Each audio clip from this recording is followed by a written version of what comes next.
Les carences en magnésium et potassium, les causes principales. Le magnésium et potassium sont considérés comme étant les deux minéraux les plus abondants dans la cellule humaine. Ils jouent un rôle important pour garder le cœur en bonne santé, et ils sont intimement liés aux muscles et aux nerfs. Pourtant, de nombreux Français ont chroniquement une déficience de ces deux minéraux. Carence des sols en minéraux. Les pratiques agricoles modernes ont largement dépouillé le sol des minéraux.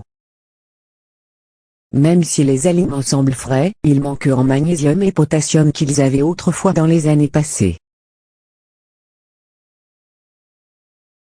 Méthode de transformation des aliments.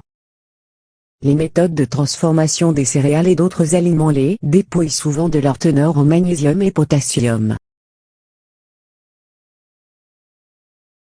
Bien que de nombreux fabricants de produits alimentaires les enrichissent avec des vitamines, ils les reconstituent rarement avec ces deux minéraux. La restauration rapide ou le fast-food contribue à un déséquilibre de la chimie dans le corps. Pour qu'une personne reste en vie, le sang doit rester à un niveau constant pH de 7,35 à 7,45. Cependant, les aliments acidifiants comme la farine blanche, le sucre, les boissons gazeuses, le café et l'alcool menacent de réduire ce nombre. Un tel régime alimentaire empêche le système naturel de sauvegarde de tirer le magnésium et potassium à partir des cellules, en les épuisant des nutriments dont ils ont besoin.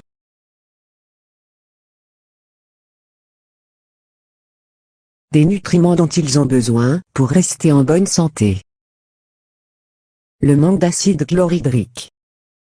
Le magnésium et le potassium ne sont pas facilement absorbés. Même si une personne choisit des aliments biologiques et les prépare de manière à minimiser l'épuisement des nutriments,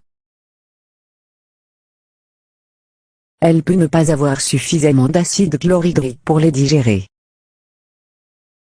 Le processus de désintoxication. Le foie a besoin du magnésium et du potassium comme cofacteurs, pour nettoyer le corps des éléments toxiques qui s'y pénètrent. Parce que de nombreuses personnes vivant dans des environnements extrêmement toxiques, de tels procédés enzymatiques peuvent consommer leurs réserves en magnésium et potassium. Voilà! C'est la fin de cette vidéo. Merci pour l'avoir suivi.